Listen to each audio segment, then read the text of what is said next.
Okay, guys, just excuse the background noise in this video. Apparently, neighbors are being very noisy this evening. Anyway, so in this video, we're going to look at the equation of a straight line. Um, the equation of a straight line basically is like a rule that the line follows, right? So that will tell you where the points need to go. For example, like when I had asked you guys to draw the graph of a function, and the function acted as a rule that helped us to kind of get the points and tell us where to put the points, right? So basically, it's like we're trying to get back that function, right? And we're going to call it the for a line, we're going to call it the equation of the line. Now, when we did quadratics, so I'm just gonna scrap paper here. Okay, so when we did quadratics, I hope you guys can remember, but what I told you is that quadratics had like a general form, right? And the general form for quadratic equation was ax squared plus bx plus c, right? Equal to 0. That was the general form for quadratic equation, where a, b, and c were numbers, right? So with the equation of a line, we also have a general form, and that general form is y is equal to mx plus c, where m and c are numbers, right?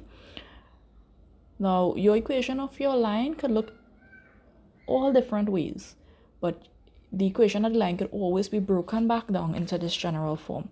Just like when we have quadratic equations, say for example, we have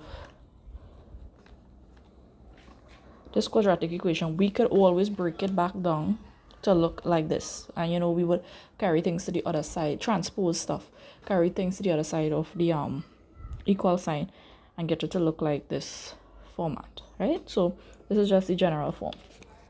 So I'm gonna know about this. Now you're probably asking, well, why do we need the general form? The general form gives us some crucial information that we need. That number in front of x in your general form is the gradient of your line. So just by having your equation of a line written in this form, you could actually pull out what your gradient is without having to do any calculations, right? And then this number, the c value, that is the y-intercept. Now, we looked at y-intercept a while back. I don't know if you can remember, but I'm just going to go over it. Y-intercept is where a graph cuts the x-axis. So in this case, we're looking at lines. So it would be where our line cuts the x-axis. So for example, if your graph looks like this line here, remember the y-axis is this one, right? So right where it cuts the y-axis, see y-intercept. Well, if you look at this one, it cuts here, so this will be your y-intercept. And obviously you read out that value and you know what the value is. So I have a graph pulled up here as well, right? So remember the y-intercept is the line running from up to down, right? If you notice the blue, which is my line, it cuts the y-intercept here at 4. So my c value would be 4. I don't think you're seeing that better, right? So my c value is like 4. Okay, so what we're going to do in this session, like what we're going to really learn to do, is I'm going to give you the equation of the line. It may be already in the general format, or it might be kind of mixed up, and you need to identify the y-intercept and the gradient, right? So if it's already in the format, you just need to write down the m value and the c value. If not, you will have to do a little rearranging and then come up with what the m and c value is. Okay, so let's look at the first one. So before we even start, I'm going to write down the general form. Okay, I have it here. Might I just write it down here? Right, so I'm going to write down what the general form is, right? So the general form is y is equal to mx plus c. Just so that we can reflect right there.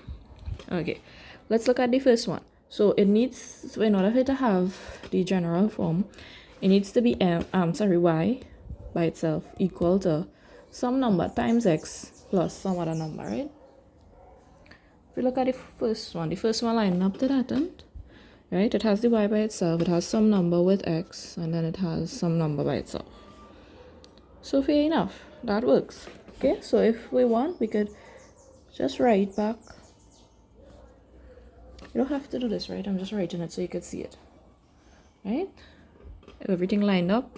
Just by watching it, you could see what your m value is, and you could also see what your c value is, right? So notice we had to take the sign in front of it as well, right? So my gradient is m is 5, c is -3, and it looks simple because it is actually very simple. Okay, so we're going to go on to the next one now. Let's compare it to the general form. Now it has the y, so that's good so far. But it don't have this here. It have it in the end, right? So we need to kind of like move this and put it here and then put this one here. Right? So I'm going to do that.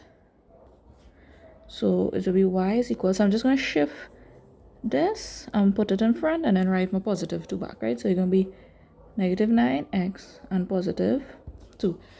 The signs doesn't change because we didn't carry anything to the other side of the equation, right? So the number in front of the number in front of x is this number here, so that's your m value.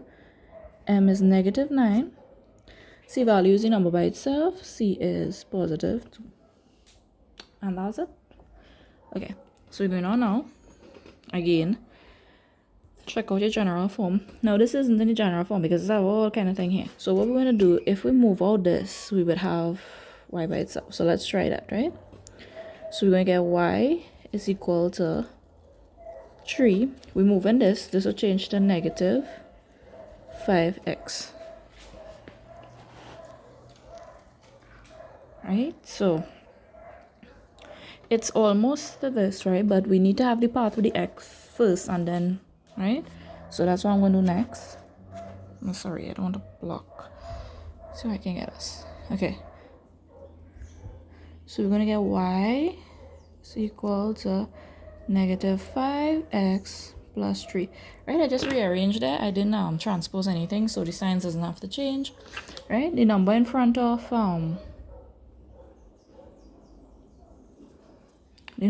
your x is this here, -5. So m is -5. And c is number by itself, which is 3. And that's it. Okay, so moving on now to the next one. Now it looks kind of how we want it, except there's that 2 attached to the y value. So we need to get rid of that 2. 2 and y written together, is 2 times y. So if we need to move it, we have to do the opposite, which is divide. So we are going to get y is equal to 6x plus 1 all over 2. We're going to break that down. So I'm just going to split it, right? Just like, right.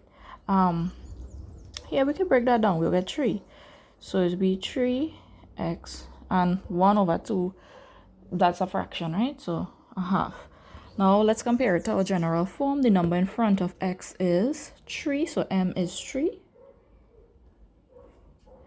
And the number by itself is a half, so that means that c is a half.